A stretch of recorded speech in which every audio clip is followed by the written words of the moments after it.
So today's topic is motion of charged particle in magnetic field. तो इसमें हम देखेंगे कि चार्ज्ड पार्टिकल का मैग्नेटिक फील्ड में कैसा मोशन होगा। सो इंट्रोडक्शन पार्ट में हम देखेंगे कि इसमें हम करने क्या वाले हैं। सो इस आर्टिकल को हम दो केसेस में डिवाइड करेंगे। फर्स्ट केस में क्या है, at theta equals to 90 degree means जब चार्ज पार्टिकल परपेंडिकुलर मूव करेगा मैग्नेटिक फील्ड के, तब हम देखेंगे उसका मोशन कैसे होगा। सो इंट्रो में मैंने ऑलरेडी बता दिया है कि अगर चार्ज पार्टिकल परपेंडिकुलर मूव करेगा मैग्नेटिक फील्ड के तो उसका पाथ कैसा होगा, सर्कुलर। एंड सेकेंड केस में हम क्या करेंगे, कोई भी आर्बिट्ररी एंगल ले लेंगे। आर्बिट्ररी मीन्स जनरल एंगल ले लेंगे थीटा, एंड थीटा की रेंज होगी greater than 0 and less than 90 degree. ठीक है, एग्जाम्पल 45 डिग्री।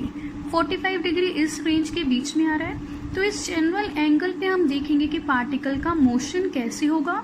सो अब आपको याद रखना है, किसी भी आर्बिट्ररी एंगल पे जिसकी रेंज ये हो उसमें पार्टिकल का पाथ क्या होता है, हेलिकल। हेलिकल मीन्स स्प्रिंग की शेप में। सो हम डेरिवेशन करेंगे दोनों केसेस के लिए।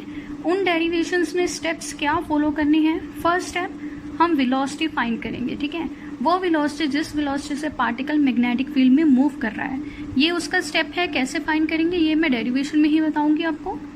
Second step, gyro frequency find करेंगे, मीन्स एंगुलर वेलोसिटी फाइंड करेंगे। ठीक है, gyro is related to word circular. ठीक है, so gyro frequency means omega find करेंगे, एंड ओमेगा का फॉर्मूला हमें पता है V/R।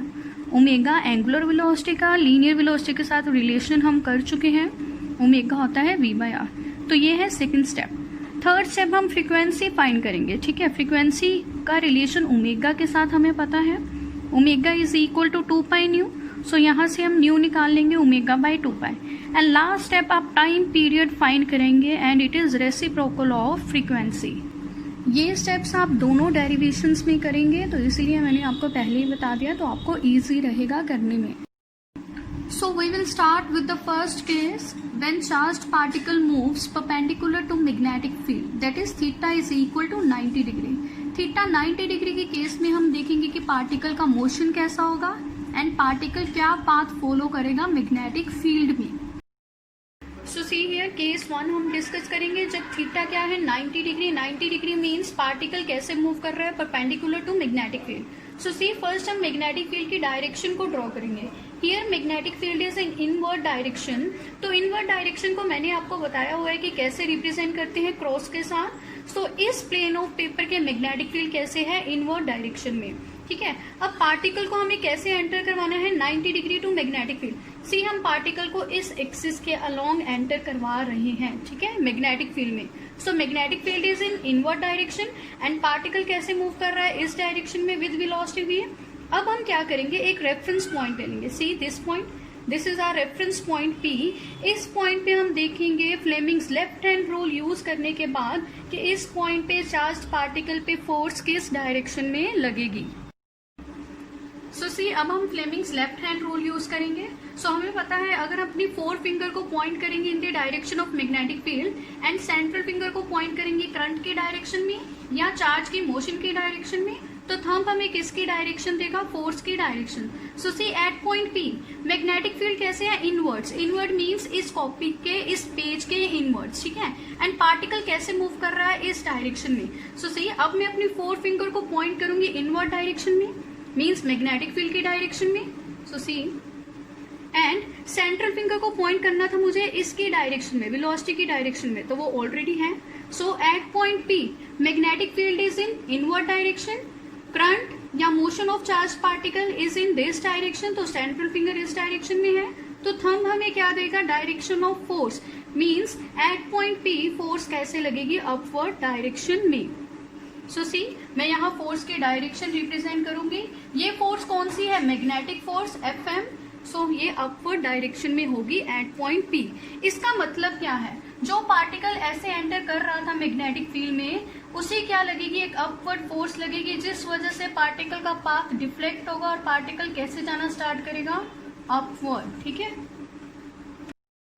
जैसे हम कर चुके हैं कि इस पॉइंट पे फोर्स अपवर्ड लगेगी, तो मीन्स पार्टिकल जो ऐसे आ रहा था वो कैसे जाएगा, अपवर्ड डायरेक्शन में। तो सी मैंने इसका पाथ डिफ्लेक्ट किया है, तो ये कैसे जाएगा, अपवर्ड डायरेक्शन में।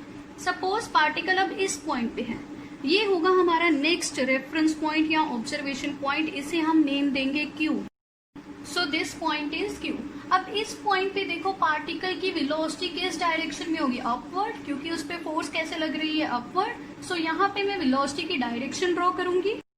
सो अब हम इस पॉइंट Q पे Fleming's left hand rule apply करेंगे और देखेंगे जब पार्टिकल यहाँ से यहाँ तक पहुंचेगा तो उस पे फोर्स किस डायरेक्शन में लगेगी।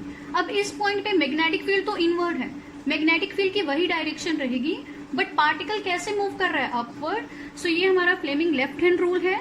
तो अब हम क्या करेंगे, 4 फिंगर को पॉइंट करेंगे मैग्नेटिक फील्ड की डायरेक्शन में, मैग्नेटिक फील्ड इनवर्ड है, एंड सेंट्रल फिंगर को हमें पॉइंट करना है चार्ज की मोशन की डायरेक्शन में।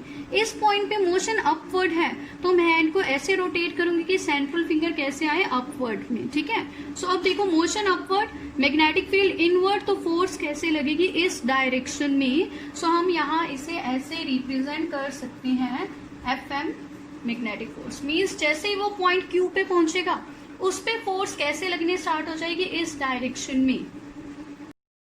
सो सी हियर, इस पॉइंट पे पार्टिकल पे फोर्स किस डायरेक्शन में लग रही थी, इस डायरेक्शन में। तो पार्टिकल इस साइड डिफ्लेक्ट होगा और कुछ ये पाथ फॉलो करेगा, ठीक है। अब देखो पार्टिकल इस पॉइंट पे पहुंच गया, हम मान लेते हैं ये हमारा नेक्स्ट ऑब्जर्वेशन पॉइंट है R। अब इस पॉइंट पे देखेंगे हम कि फोर्स किस डायरेक्शन में लगेगी, फ्लेमिंग्स लेफ्ट हैंड रूल के साथ। सो वेलोसिटी है इज इन दिस डायरेक्शन, ठीक है। मैग्नेटिक फील्ड इनवर्ड है, तो मैं direct Fleming's left hand rule लगाऊंगी यहाँ पे। सो से इस पॉइंट पे फ्लेमिंग्स लेफ्ट हैंड रूल कुछ ऐसे अप्लाई होगा, मैग्नेटिक फील्ड इनवर्ड डायरेक्शन में, सेंट्रल फिंगर इस डायरेक्शन में जिस डायरेक्शन में मोशन है चार्ज पार्टिकल का, तो फोर्स कैसे लगेगी, डाउनवर्ड डायरेक्शन में। So at this point charge particle will experience force in downward direction. तो अब पार्टिकल कैसे आएगा, यहाँ से डाउनवर्ड डायरेक्शन में आना स्टार्ट हो जाएगा और कुछ ऐसे आएगा, ठीक है। सो चार्ज पार्टिकल कुछ ये पाथ फॉलो करने के बाद S पॉइंट पे आएगा, और S पॉइंट पे अगर अगेन हम फ्लेमिंग्स लेफ्ट हैंड रूल लगाएंगे तो फोर्स फिर से इस डायरेक्शन में लगेगी और ये पाथ बनेगा। अब इसका ओवरव्यू क्या है कि अगर हम परपेंडिकुलरली किसी चार्ज पार्टिकल को मैग्नेटिक फील्ड में एंटर करवाते हैं तो उसके ऊपर मैग्नेटिक फोर्स ऐसे लगती है कि उसका पाथ क्या बन जाता है, सर्कुलर। सी एक सर्कल है और सर्कल के जो पॉइंट्स हमने लिए P, Q, R and S, in points पे जो मैग्नेटिक फोर्स की डायरेक्शन है वो टूवर्ड्स सेंटर है। इसका मतलब जो भी यहाँ मैग्नेटिक फोर्स लग रही है वो टूवर्ड्स सेंटर लग रही है। और हम +1 में कर चुके हैं, जो भी फोर्स टूवर्ड्स द सेंटर लगे सर्कल में वो कौन सी फोर्स होती है, centripetal force. Means magnetic force ही यहाँ पे इस चार्ज्ड पार्टिकल को क्या अप्लाई कर रही है, सेंट्रीपिटल फोर्स, ठीक है। तो यही था हमारा फर्स्ट केस कि अगर हम परपेंडिकुलरली चार्ज्ड पार्टिकल को मैग्नेटिक फील्ड में एंटर करवाएंगे तो वो कैसा पाथ बनाएगा, सर्कुलर पाथ, मींस उसका मोशन कैसा होगा, सर्कुलर, ठीक है। सो नाउ यू नो कि ये पाथ कैसे आया, इसका पूरा ओवरव्यू मैं दे चुकी हूँ आपको। सो अब इस सर्कुलर पाथ का रेडियस हम ले लेते हैं स्मॉल r, ठीक है। सो जो हम कर चुके हैं वही मैंने यहाँ लिखा है, by Fleming's left hand rule, direction of force at points P, Q, R, S is inwards, so path of the charged particle is circular. So here जैसे मैंने बताया था, necessary centripetal force पार्टिकल को कौन प्रोवाइड करेगा, magnetic Lawrence force. Means जो centripetal force है वो किसके इक्वल है, मैग्नेटिक लॉरेंस फोर्स के, ठीक है। सो अब हम इस इक्वेशन में सेंट्रीपिटल फोर्स की वैल्यू पुट करेंगे एंड मैग्नेटिक फोर्स की वैल्यू पुट करेंगे। As we know centripetal force का फॉर्मूला होता है mv²/r एंड मैग्नेटिक फोर्स का फॉर्मूला क्या है, qvp। साइन थीटा मैंने क्यों नहीं लगाया, बिकॉज हमारी कंडीशन ही क्या थी, हम पार्टिकल को कैसे एंटर करवा रहे हैं, थीटा 90 डिग्री पे। सो थीटा 90 डिग्री तो साइन थीटा कितना हो जाता है 1, सो qvb। यहाँ से वेलोसिटी की एक वैल्यू इसके साथ कैंसिल हो जाएगी, तो हमारे पास आएगा mv/r is equal to qb। So जैसे मैंने आपको स्टेप्स में बताया था कि फर्स्ट हम वेलोसिटी की वैल्यू फाइंड करेंगे, तो वेलोसिटी की वैल्यू आई है qpr/m। Let this equation be number 1। And second step क्या आता है, गायरो फ्रीक्वेंसी, एंड उसका फॉर्मूला मैंने आपको स्टेप्स में बता दिया था, ओमेगा इज इक्वल टू वेलोसिटी/r। तो वेलोसिटी की वैल्यू हम इक्वेशन 1 में से यहाँ पुट करेंगे एंड हमारे पास ओमेगा की वैल्यू क्या आएगी, सी वेलोसिटी की वैल्यू है q b r by m into 1/r, ये जो डिनोमिनेटर में आ रहा है उसे मैंने ऐसे लिख दिया, मल्टीप्लाई बाय 1/r। सो r कैंसिल हो जाएंगे, तो गायरो फ्रीक्वेंसी की वैल्यू क्या आएगी, q b by m. Let this be equation number 2। Next step है हमारा, हम फ्रीक्वेंसी की वैल्यू फाइंड करेंगे। फ्रीक्वेंसी का फॉर्मूला था ओमेगा बाई 2 ओमेगा की वैल्यू है q b by m from equation 2 and इसे मल्टीप्लाई करेंगे 1/2 से, इस 2 से। सो हमारे पास फ्रीक्वेंसी का फॉर्मूला क्या आएगा, क्यू बी बाई 2 मीन्स जो चार्ज पार्टिकल सर्कुलर मोशन कर रहा है मैग्नेटिक फील्ड में उसके पास इतनी फ्रीक्वेंसी होगी। एंड लास्ट हम टाइम पीरियड कैलकुलेट करेंगे, वो इसलिए कि हमें देखना है जो charged particle circular path cover कर रहा है मैग्नेटिक फील्ड में वो 1 कंप्लीट रेवोल्यूशन को कितना टाइम लेगा। So as we know time period is reciprocal of frequency. So हम फ्रीक्वेंसी की वैल्यू को रेसिप्रोकेट कर देंगे तो टाइम पीरियड की वैल्यू आएगी 2πm/qb। Let this be equation number 4। So see here, time period is independent of radius of the circular path। ठीक है, टाइम पीरियड के फॉर्मूले में रेडियस ऑफ सर्कुलर पाथ नहीं आ रहा है, it means it is independent of the radius of the circular path. चाहे हम सर्कुलर पाथ स्मॉलर रेडियस का लें चाहे बिगर रेडियस का लें, जो चार्ज पार्टिकल है मैग्नेटिक फील्ड में उस दोनों सर्कुलर पाथ को सेम टाइम में कवर करेगा। ठीक है।